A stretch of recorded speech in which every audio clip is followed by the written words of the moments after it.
Now we are moving on property number 2. Yesterday we did property 1, and remember what the property was? The property was sine inverse sine x is equal to x. Yesterday sine x was the angle of inverse function. Now for property 2 we are having inverse as an angle for the sine function. So we are having sine inverse sine inverse x is equal to x, where x belongs to minus 1 comma 1.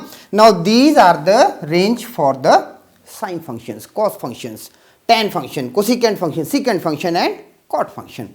Now let's write the definition.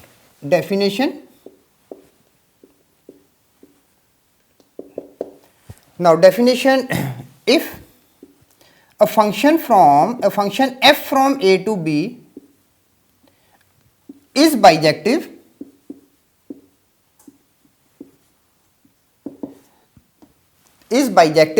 bijective means what? 1 1 and on 2. If a function from a to b, a function f from a to b is bijective, then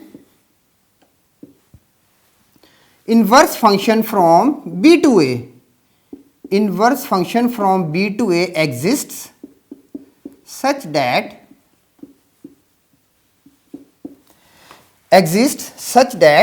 now how we are writing it?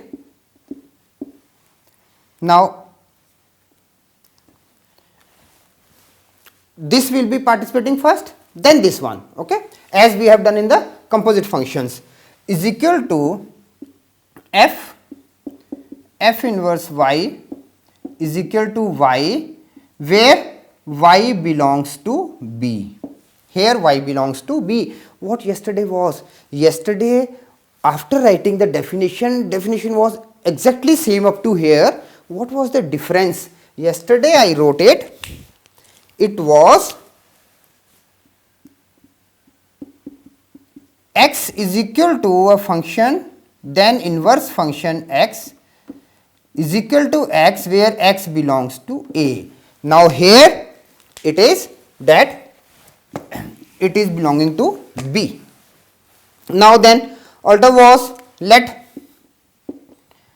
theta is equal to minus pi by 2 to pi by 2, where x belongs to minus 1 to 1.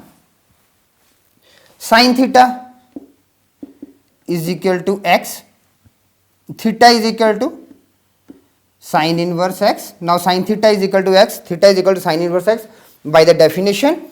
Then x is equal to sin inverse x, where x belongs to minus 1 comma 1. Now this was a simple definition which you have already done yesterday as a first definition. So now when you are going to solve the questions, when you are going to see the introduction part in your books, there they have not mentioned these are the properties. They have directly started the question after giving a small introduction, but I am giving you this in the shape of a property. Now when we are starting third property, that is the first property in your book, okay. So little bit detail we are going. So now let's do some questions based on this property. Now number 1, suppose we are having sine inverse 5 by 13. Now what the result will be? Sine inverse 5 by 13. Now just check the property, sine inverse is equal to sine inverse x is equal to x. So it means this is the angle. So our answer is 5 by 13. Okay. Now before solving the next question, let me give you some thing. Now we are having, suppose the next question is sine cos inverse, let it be 3 by 4, cos inverse 4 by 3.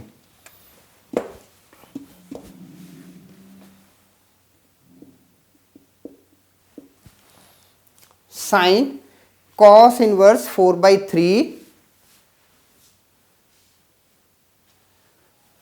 it should be altered.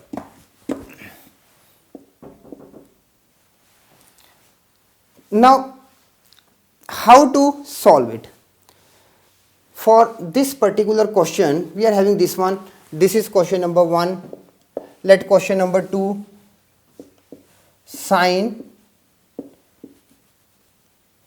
tan inverse, let it be tan inverse 5 by 13.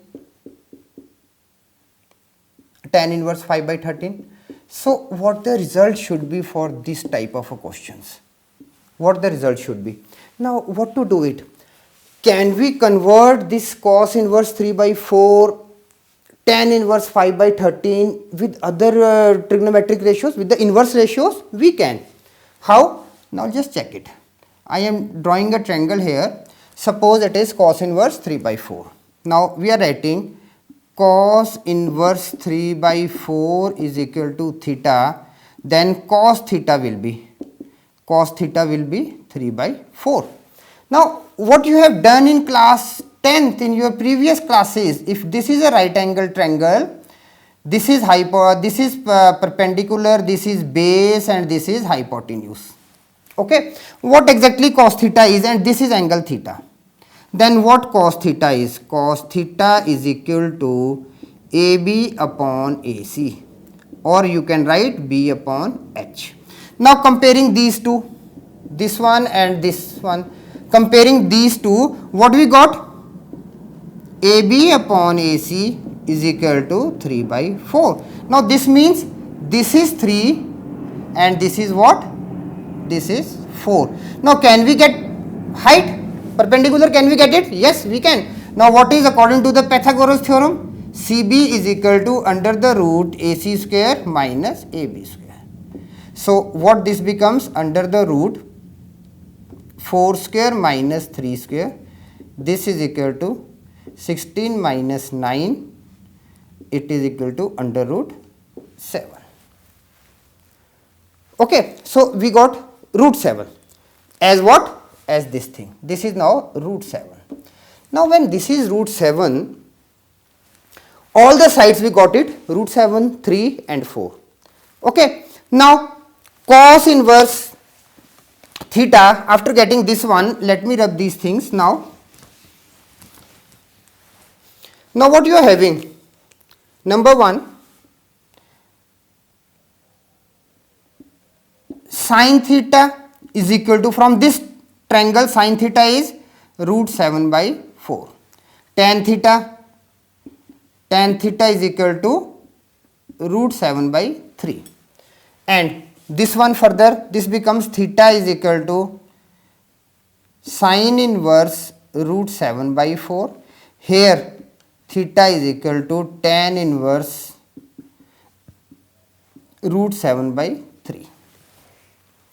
Now, we were already having theta is equal to cos inverse 3 by 4. So, what the result we got? We got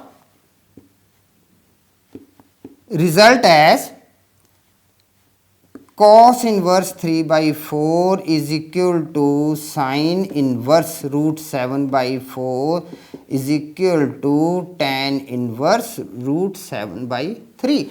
Similarly, we can get secant and cosecant also. Secant, cosecant and cot, all the 6 we can find it, and we can write the inverse for all the, this is equal to this one is equal to this one. So, now we are having cos inverse 3 by 4, we want sin theta, it is sin inverse root 7 by 4. So, we got it sin inverse root 7 by 4. So, our answer is root 7 by 4 now according to this property. Similarly, as we have solved this one, we can solve this question also. So, this was our first question. Now, if you can try, you can solve the second question also. But once more, I can give you a demo for the second question also. And I am not taking too much time for this question. Tan inverse 5 by 13 is equal to theta. Then draw a triangle.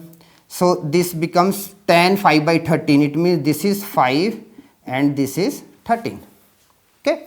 So when this is perpendicular is 5, base is 13, you can easily get what hypotenuse is. If you want to change it, now same procedure, root 5 square plus root 13 square, we are getting this thing, and then tan inverse x can be equal to sin inverse the result, then you can easily get the right answer. Okay. So this was the second question, and these types of questions we are going to solve when we will be on different properties. Okay.